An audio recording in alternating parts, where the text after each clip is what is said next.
भाई Roman Reigns और CM Punk की मैच से पहले हमें मैच देखने को मिलेगी CM Punk versus fin baler के बीच में। भाई सच में इस हुडी वाले बंदे ने विजन की नाक में तो दम करके रखा है और बहुत सारी चीजें हुई आज की मंडे नाइट रॉ में। तो देर किस बात की, चलते हैं सीधा रिव्यू की तरफ। शो की शुरुआत होती है बैक स्टेज से, जहां पे हमें पता लगा कि भाई सीएम पंक तो यहाँ पे है ही, लेकिन उनके साथ एजे ली भी है और उसके पीछे थी बेकी लिंच, जिसका रिएक्शन देखने में काफी ज्यादा फनी था।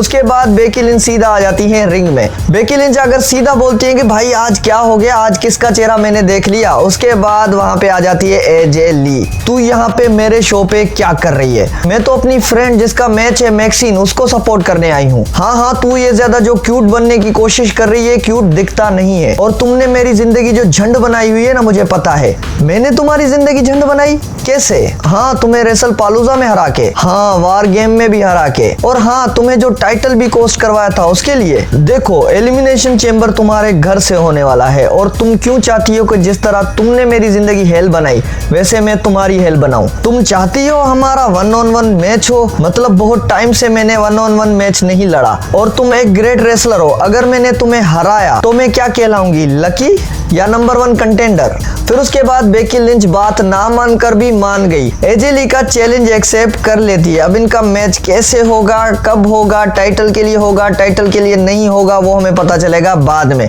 और मुझे कहीं ना कहीं लगता है कि इनका मैच रेसलमेनिया में सेट किया जा सकता है। अगर ये मैच रेसलमेनिया में होनी है तो WWE ने इस चीज को अच्छा बुक कर दिया है। फिर उसके बाद मैच होता है ऊसोस वर्सेस अल्फा एकेडमी के बीच में, और ये मैच देखने के बाद एक बात जरूर समझ में आ गई कि जे उसो से टाइटल क्यों छीना गया। मतलब बंदे ने सुपर किक मारने के चक्कर में बोछी मार दिया। होता क्या है, जब ओटिस कैटरपिलर लगा रहे थे तभी जे उसो ने वहां पे सुपर किक मारी जो मिस हो गई। हालांकि उस किक को ओटिस सेल कर गए, मतलब जे उसो को बचा लिया, लेकिन जे उसो किसी काम का नहीं रहा। और रिजल्ट का तो हमें पता था कि जे उसो और जिमी उसो अभी चैंपियन बने हैं तो कैसे हारेंगे। तो एंड में 1D लगाकर जे और जिमी उसो ये मैच जीत जाते हैं। उसके बाद इनका प्रोमो कट भी होता है जिसमें जिमी उसो जे उसो को बोलते हैं कि तुम्हें क्वालिफाइंग मैच में आना चाहिए और तुम्हें एलिमिनेशन चैंबर जीत के एक बार फिर से मेन इवेंट जे उसो बनना है। मतलब मैं यहाँ पे ये सोच रहा था कि जे उसो को एक बार मौका मिल चुका है,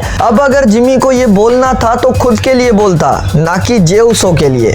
और सच में भाई ये डर सा लगने लगा है कि जे उसो एलिमिनेशन चैंबर में आ न जाए। आने की बात तो अलग है, ट्रिपल एच उसको जिता भी सकता है, तो होप करता हूँ कि ये चीज ना हो। फिर नेक्स्ट रिंग में आते हैं Dominik Mysterio and Liv Morgan. Dominik Mysterio वहां पे लिव मॉर्गन को रोज वगैरह भी देता है। उसके बाद बोलता है कि greatest royal rumble winner of all time. फिर वहां पे लिव मॉर्गन भी बोलती है कि greatest intercontinental champion Dominik Mysterio. तभी वहां पे आ जाती है स्टेफनी वकेर, और पता नहीं स्पेनिश में आकर स्टेफनी वकेर ने क्या कुछ बोला, कुछ समझ नहीं आया। उसके बाद लिव मॉर्गन ने डोमिनिक मिस्टीरियो से पूछा कि ये क्या बोल रही है। तभी डोमिनिक मिस्टीरियो ने बोला कि तू रुक जा, मैं हैंडल करता हूँ। फिर डोमिनिक मिस्टीरियो ने भी पता नहीं उसको क्या बोला। उसके बाद लिव मॉर्गन डोमिनिक मिस्टीरियो से पूछती है कि तुमने क्या बोला। फिर स्टेफनी बोलती है कि मैं तुम्हें बता दूं इसने क्या बोला। इसने बोला कि तुम बिच हो, और ये चीज देखने में काफी ज्यादा फनी थी। फिर लिव मॉर्गन बोलती है कि ऐसा हो ही नहीं सकता और मुझे एक बात पता है कि तुम झूठी हो। फिर वहां पे स्टेफनी वकेर चैलेंज कर देती है कि अगर तुमने मुझे चूज किया तो मैं तुम्हारा पिछवाड़ा तोड़ दूंगी। उसके बाद वो जैसे ही जाने लगती है, कोई एक स्पेनिश सा लफ्ज बोला जिस पे स्टेफनी वकेर हो गई गुस्सा, और गुस्से में जो थप्पड़ मारी भाई डोमिनिक मिस्टीरियो को, वो तो अलग ही लेवल था। चलो यहाँ से देखकर ये समझ तो आ गया कि लिव मॉर्गन स्टेफनी को ही चूज करने वाली है। अब देखते हैं कि रेसलमेनिया में इनका मैच कैसा जाएगा। फिर होता है वुमेन्स एलिमिनेशन चैंबर के लिए qualifying match Rhea Ripley versus Lyra Valkyria versus Ivy Nile के बीच में। और इस चीज का मैंने आपको पहले ही बता दिया था कि भाई रिया रिप्ली भी एलिमिनेशन चैंबर में होने वाली है, तो ये चीज तो एक्सपेक्टेड थी ही कि रिया रिप्ली ये मैच जीत जाएंगी, और वही हुआ।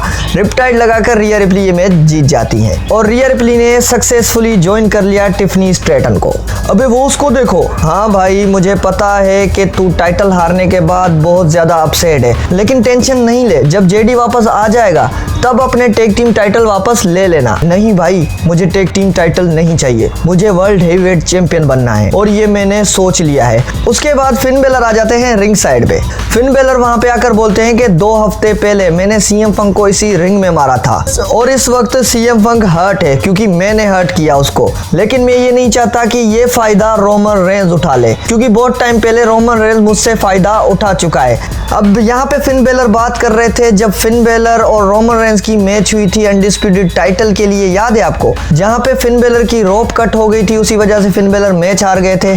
तो उस चीज की आज बात की फिन बेलर ने। फिर साथ साथ फिन बेलर ने ये भी बोला कि मुझे टाइटल चाहिए, वो भी एलिमिनेशन चेंबर में। तभी वहां पे आ जाते हैं जनरल मैनेजर। जनरल मैनेजर आकर बोलते हैं कि फिन बेलर तू लेट हो चुका है, मैच सेट हो चुका है Roman Reigns versus CM Punk के बीच में और उस बीच हम कोई भी मैच नहीं कर सकते, तो तू समझा बात को, यहाँ से अब निकल। तभी वहां पे म्यूजिक हिट होता है सीएम पंक का। सीएम पंक जैसे ही गुस्से में रिंग की तरफ चढ़ते हैं तो फिन बेलर वहां पे भाग जाते हैं। फिर जनरल मैनेजर ने बहुत कोशिश की कि ये ना हो, लेकिन सीएम पंक ने सीधा बोल दिया कि भाई तुझे टाइटल मैच चाहिए, आजा अभी रिंग में। लेकिन उस टाइम तो फिन बेलर नहीं आए। फिर जनरल मैनेजर ने इनकी मैच ऑफिशियल कर दी, वो भी सीएम पंक के कहने पे। Fin baler versus CM Punk का मैच होने वाला है एलिमिनेशन चेंबर में, वो भी वर्ल्ड हेवीवेट टाइटल के लिए। ये चीज पता थी कि इनका मैच सेट होना है, लेकिन इस तरह से होगा ये नहीं पता था। फिर उसके बाद सीएम पंक प्रोमो भी कट करते हैं। सीएम पंक बोलते हैं कि मैं एक फाइटिंग चैंपियन हूँ, मैं हर किसी से हर जगह फाइट करने के लिए तैयार हूँ और रेसलमेनिया में जब मैं रिंग के बीच में खड़ा होऊंगा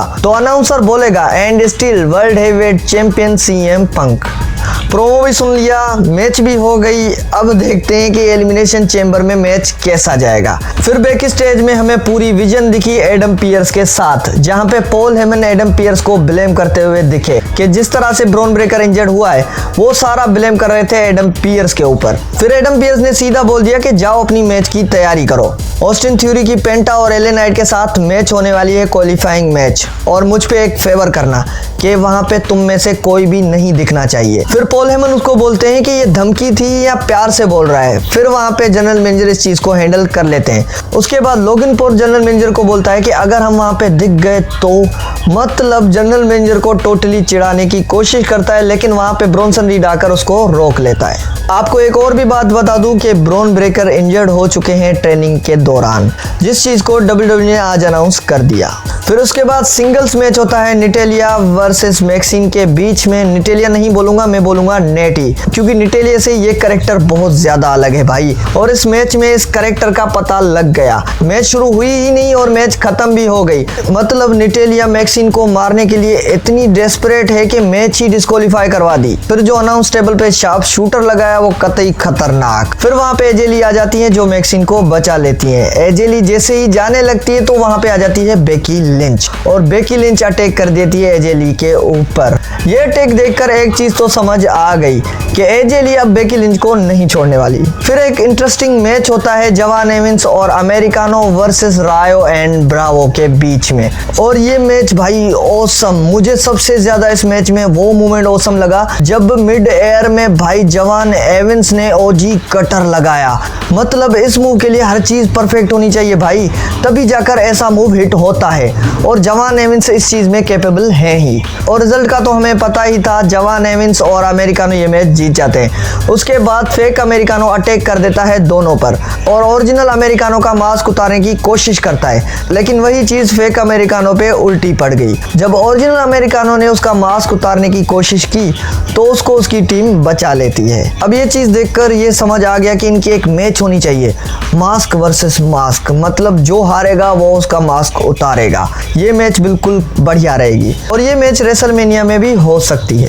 फिर गुंथर का प्रोमो होता है जहां पे हमें पता लगा कि नेक्स्ट वीक गुंथर का मैच होने वाला है qualifying match against Dominik Mysterio और जवान एविंस के बीच में, जिसपे गुंथर भी यही बोलता है कि मैं रेसलमेनिया में वॉकआउट करूंगा एज अ चैंपियन। अब ये कितना सच होता है ये क्वालिफाई करने के बाद ही पता लगेगा। फिर आज की मंडे नाइट रॉ का मेन इवेंट होता है एले नाइट वर्सेस पेंटा वर्सेस ऑस्टिन थ्योरी के बीच में मैच, और ये मैच था एलिमिनेशन चेंबर के लिए क्वालिफाइंग मैच। मैच तो काफी ज्यादा बढ़िया था जब तक विजन वहां पे नहीं आ जाती। विजन ने वहां पे आकर अटैक कर दिया एलन नाइट के ऊपर और एक सुनामी भी हिट कर दिया, जिस पे ऑस्टिन थ्योरी जीतने ही वाला था। उसी टाइम पेंटा ने बचा लिया मैच को। फिर पेंटा और ऑस्टिन थ्योरी जब आपस में लड़ रहे थे तभी वहां पे आ जाता है मार्क्समैन, और मार्क्समैन ने आकर थ्योरी को मार दिया एक स्टॉम्प, और इसी हुडी मैन की वजह से एलन नाइट ये मैच जीत गए। ये तो पता था एलन नाइट ये मैच जीत जाएगा, लेकिन ये नहीं पता था कि इस हुडी मैन की वजह से जीतेगा। तो थैंक्स टू हुडी मैन जो एलन नाइट को मैच जिता दी। अब बस जल्दी से ये बता दो कि भाई ये मार्क्स वाला बंदा आखिर है कौन, मतलब कितना ही लंबा खींचोगे इस चीज को। आपको क्या लगता है मार्क्समैन कौन हो सकता है? कमेंट करके मुझे जरूर बताना, और अपना फेवरेट मोमेंट भी जरूर बताना कि आज की मंडे नाइट रॉ में आपका फेवरेट मोमेंट कौन सा था।